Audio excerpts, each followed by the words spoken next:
Uh, have you had experience of talking to Orthodox Jews? If yes, just very briefly describe your impressions. Describe what struck you. What was the challenge? What was in sharing the gospel or in communicating? What were your challenges? Please. And the challenge for me, mostly when I talk about with like an Orthodox or semi-religious person, or just like Massorti, anything like that, is that when I try to talk with them about the Bible, they don't understand the Bible. Oftentimes they tell me that, no, we can't read the Bible because, for instance, the word sky doesn't mean sky, it means something else, and you need the rabbi to explain it to you. So they don't talk the same language as you. I mean, and in that matter. So it's hard to talk about something because they say, okay, you read this passage, but it means something completely different. For to know what it is, you need to ask the rabbi. And of course, the rabbi will take every passage that is semi-messianic and turn it about only like Israel, not Israel and the Messiah.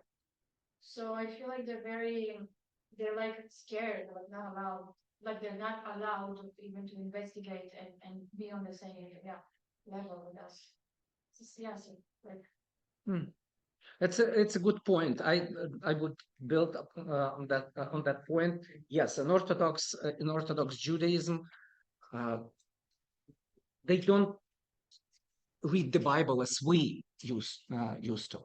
There is no like direct exegesis. There is no like read the Bible every day. They usually study the Bible uh, most of the day, but the study is done by studying the Talmud and rabbinic traditions. So it's not that you might expect an Orthodox Jew and even an Orthodox rabbi to be very good scholar of the Hebrew Bible. They are scholar. They know Hebrew. They can read the Hebrew Bible, but they are not. Uh, they cannot read the Hebrew Bible without consulting or without reading through the commentaries attached to that. I I really haven't had much interaction with Orthodox, but the only Orthodox I've actually encountered was in Washington, D.C. There's some of them are very anti-Israel. Let's Yeah. Again, yes, that's a good point. I will complement something. So whatever you say, probably I will complement something, making that in a certain statement. With Orthodox Jews, you cannot assume that they support the state of Israel as the state of Israel is today.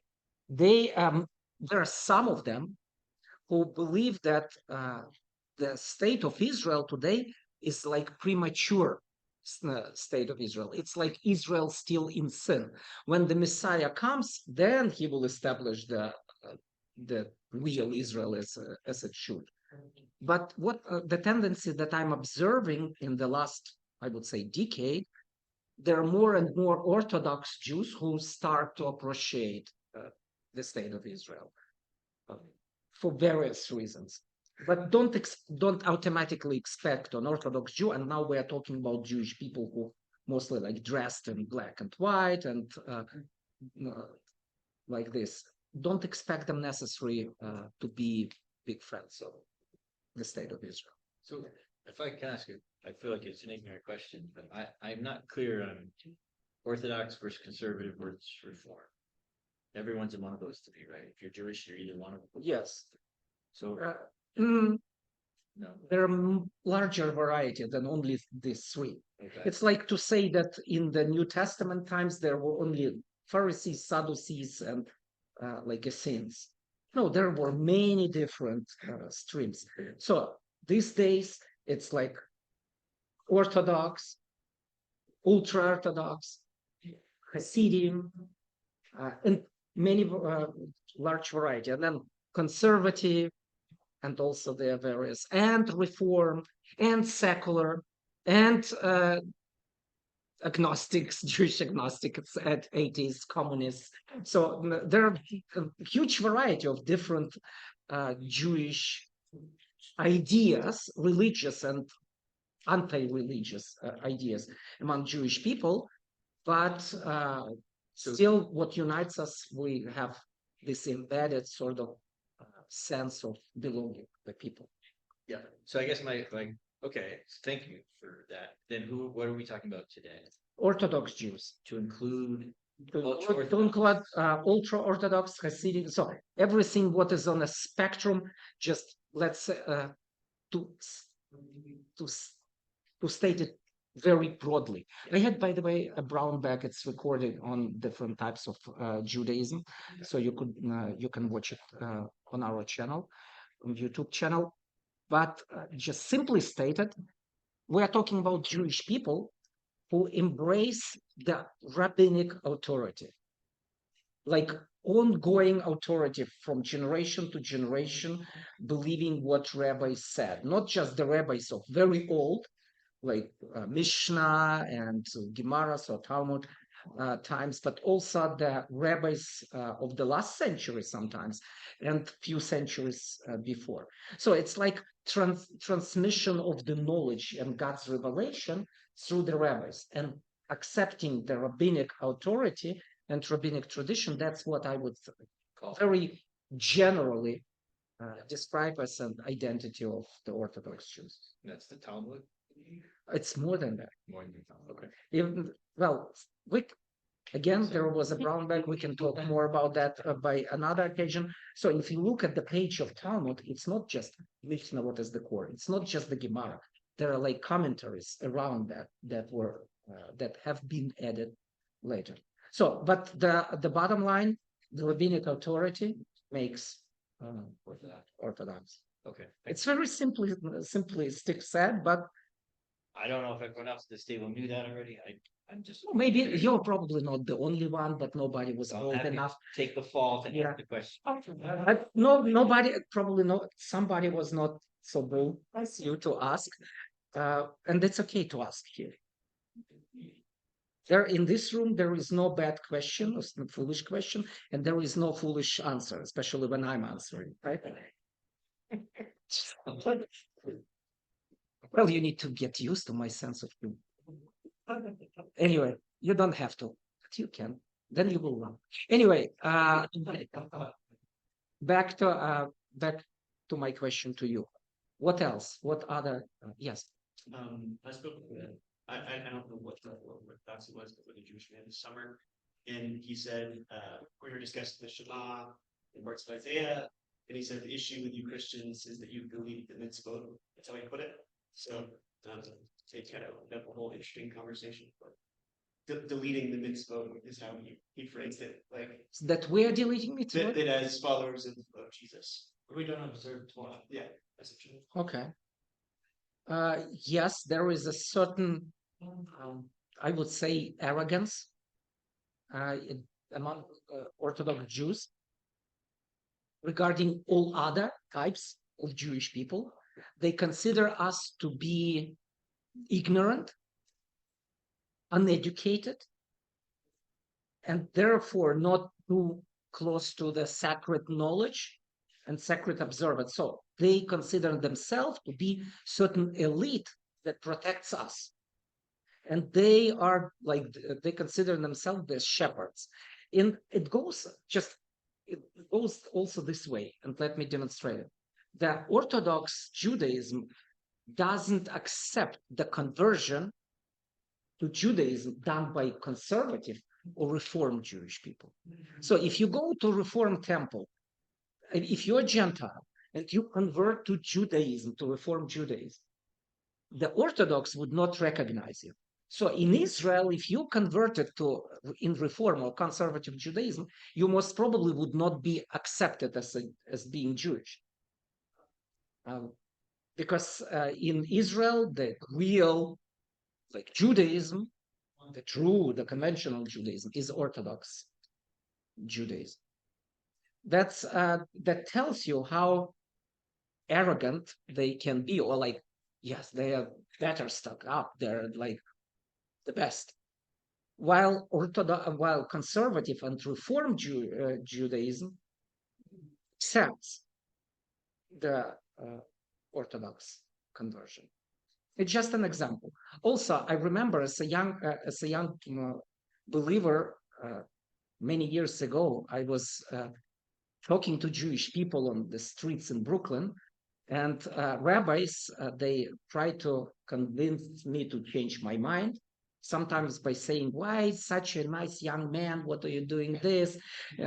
Like, come to us, come to normally Judaism. We will find you a girl and fiance, and you will be happy." Or sometimes, how much do they pay you? But what? Yeah, at that time it was, and it was long ago.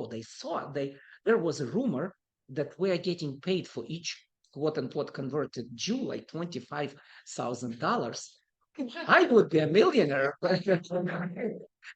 So it was not the case. What aggravated me the most was as they were coming to me and were telling me, "Oh, you're the Jew from the Soviet Union. You don't know what Judaism is.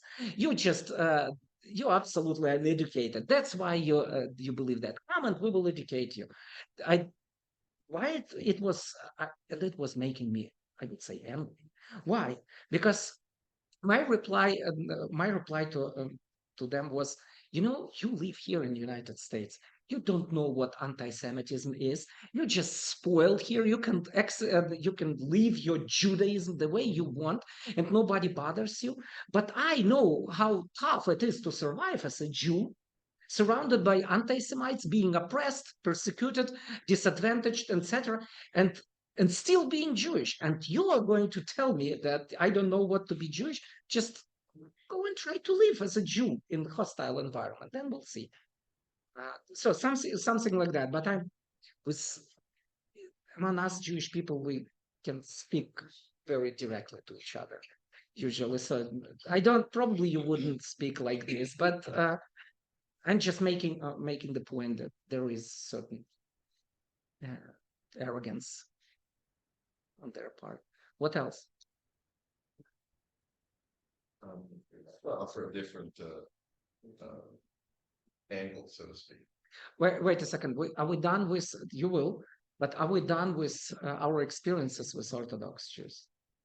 Or you were there? Oh, sorry. Then I thought you're willing to go to the next station. Okay, good. Sorry. Sorry, Drew. Go ahead. Go ahead, please. And that is witnessing corporate congregation. So I lead a Messianic congregation here in town. And we've had people from that time and different branches of Judaism, but we've had Orthodox Jews come, and I'm thinking particularly of one couple that eventually they came to know the Lord with us. But what was impactful to them was actually, number one, it was the worship. We have arranged, you know this because you've been to our congregation. We made a musical arrangement to the liturgy. The liturgy, all of the liturgy has melody, but we made musical arrangements to make it like contemporary worship. So the ancient lyrics and tunes in an impactful way. That made a big difference to this couple. And the other one was the fellowship, particularly with the wife, the fellowship from the ladies. And here's the one phrase that really puts it over the top in this context. The wife who grew up Orthodox in Israel, coming from a Moroccan family, they're really tough. She said, one of you is worth more than 10 at Chabad. Now, Chabad is one of the versions of the Orthodox Judaism, and it's like right now it's like one of the maximum, especially outside of Israel. So they were attending Chabad and all of this. And once she came here and she began to experience the fellowship, the love, the acceptance and the embracing, the loving of their kids and all of this, without having to verbally witness, it was so impactful that she made such a statement. One of you basically one of you believe, one of you, and not just Jewish believers, but all believers, Jewish and Gentile. One of you is worth more than 10 Al-Haman. So when you are in a congregational setting, a church setting, and you have an opportunity to invite a Jewish person, don't be shy about it. Now, they may have a difficult time stepping into a church and, at the beginning, I understand that for us, because we're a Messianic congregation, it was a lot easier for them. They, the moment they heard the Hebrew and they saw it, it was like, okay, it's not too much of a weird place.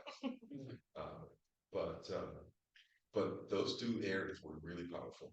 Just showing love and acceptance and fellowship and all that.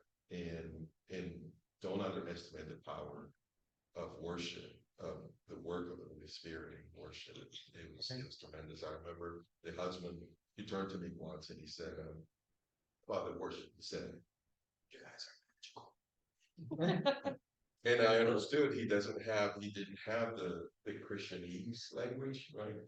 He was saying, this is really anointed worship. Right. Thank you. It's a good point, and it transitions us into how to share the gospel with them. Thank you for these two very important points. How would you respond to the challenge that they would say that we know the Bible? I mean, talking, yeah. Isaiah 53. Isaiah 53. Okay, let me rephrase it. Read that chapter. You see, many Christians that I meet, they think that the Orthodox Jews, they know the Bible really well. They can read the Bible, they know the Bible really well. But it's not necessarily the truth. Because they don't read the Bible directly. You know the Bible, especially studying here, not any worse than an Orthodox Jew, with one significant difference. You don't read the rabbinic commentaries. So you're not interpreting Bible through the perspective of the rabbis. And I don't want to despise the rabbinic approach. There is much value to that, and there is much wisdom to that. But you get an opportunity to read the Bible as it is. And I always say that we have our Mishnah. We have our rabbinic tradition. It's called the New Testament because it functions like this. If you compare the Talmud and rabbinic tradition with the New Testament, it's like similar style. It's building on the top of that, taking the Hebrew Bible as the foundation and interpreting the Bible even in a midrashic style. So I would encourage you to have enough chutzpah. So healthy, not arrogance, but just translate the word chutzpah. A nerve. Just like we are not any less educated than you are, especially after Dallas Theological Seminary. Just come on, you know the Bible, you know what is written there. Interact, debate, even argue. Just don't be like, oh, you know everything better. Yeah, they know much, no doubts, but you know something what they're missing. And I'm not talking just about Yeshua, Jesus. I'm talking about approach to the Bible. And also, please remember, the New Testament writings are more ancient than the rabbinic writings. So what we have was earlier there. And in fact, some of the rabbis were impacted, Orthodox rabbis were impacted by the New Testament writings. That's why there are sometimes similarities.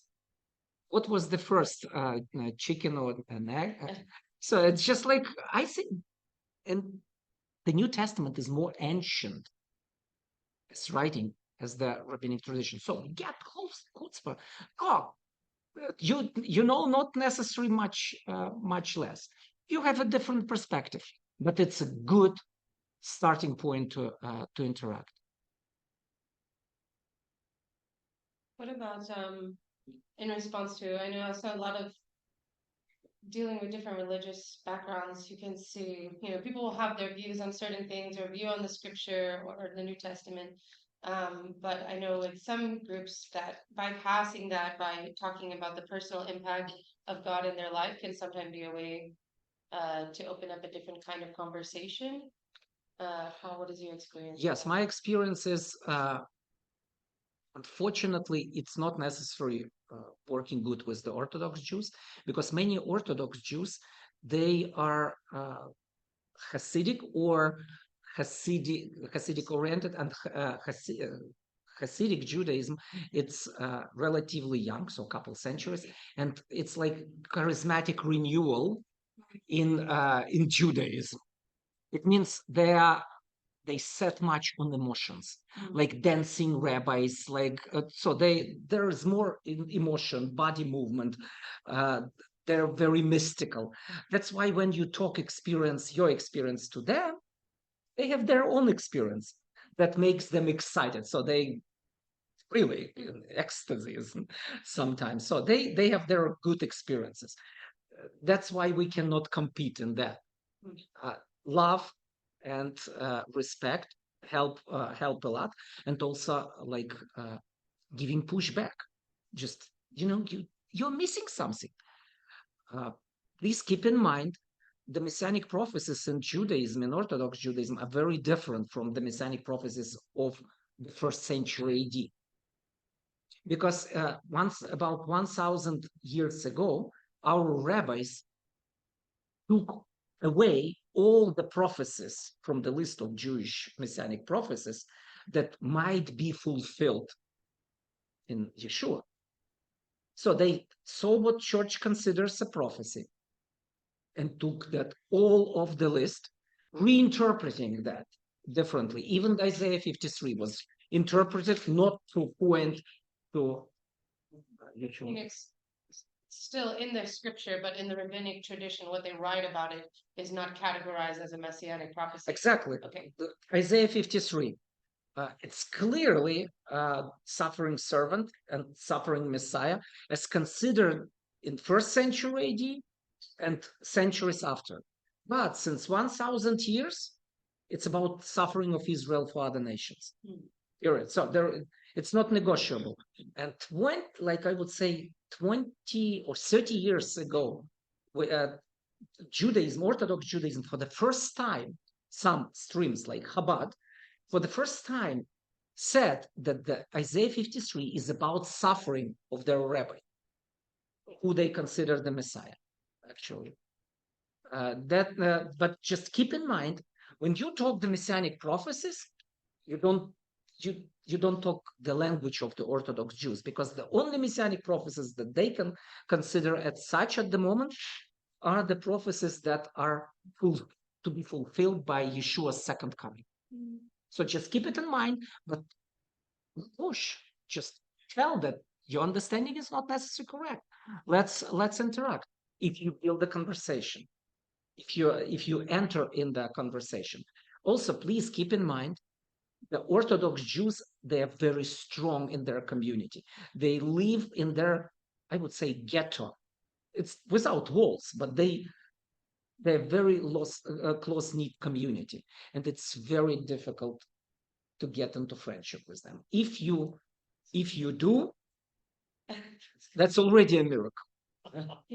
Also, be aware of those who are breaking out from this community. It's very deeply traumatized people. For various reasons, they're coming out of the community, and then they don't want to do anything with Judaism, and even with being Jewish. They would be very happy in the church, even like Catholic church and very like Christian churches. So you don't need to you don't need to just, you can talk Christianese to them, like seriously, just for those outbreakers. Anything else? I mean, It's a short time. We'll need to do a part two someday. Something, somebody who has nothing, who has said nothing yet. Somebody, question, comment. Joy and Jacob.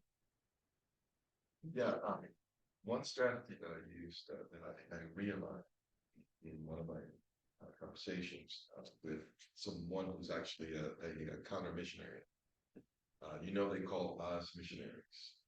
Anyone who is trying to share the gospel with any Jewish person. And for them, it's like a really flat word. They're a missionary. Basically, almost like you're trying to kill the Jews. And so they have people who are called anti-missionary. So they are arguing back, and primarily they're trying to bring Jews back to Judaism and away from the faith, like what they were doing to you. And but in one of my last interaction with one of them, I realized that I couldn't match, the rabbinic language and their views. They just keep, if you say something about one passage, they'll bring another one, and they'll bring another one. They'll just keep jumping, telling you, you're inconsistent. You are, particularly if you're Jewish, they'll tell you, why do you have these Christian views? What are you talking like a Christian? You need to get out of that. But I realized that which is what I tried to do with him, and he totally quit the conversation. He didn't have a way to do this. I began to bring him down to, okay, I want us to look at these scriptures in the way that they were understood in the first century, in Second Temple Judaism.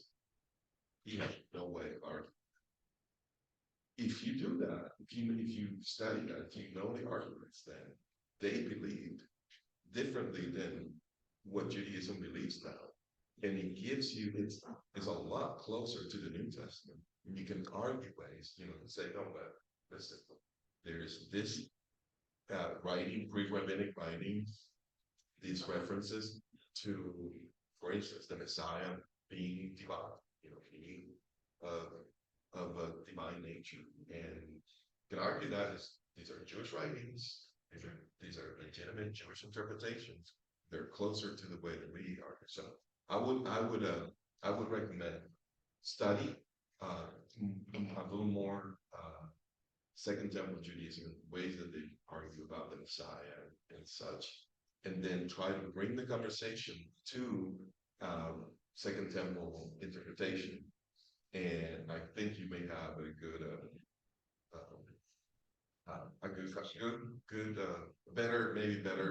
better chances of getting some points across. Thank you.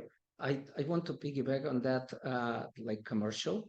We have a class, rabbinic literature, offered in the spring semester. You can take this class for credit or audit this class. And also we have a class on the Second Temple literature that will be offered a year later. So consider those classes. Thank you. Good points. How come Jewish studies classes don't show up on the registration? They do. They do. They do? If not, talk to Nicole. She would fix it. Well, it's probably because they're more rare. Yeah, and they go in a section of probably B, Bible exposition. So we have our OSJS. Yeah, but it's called. So please consider those classes. And unfortunately, I need to wrap our conversation up. But let me just briefly summarize what we discussed. First, love them. Be confident. Be insistent. Be open, and look for the ways to express your love, respect, but don't be shy. Talk. Okay. Enjoy the rest of the day and all the best in classes with God's help. Thank you. Shalom. Thank you.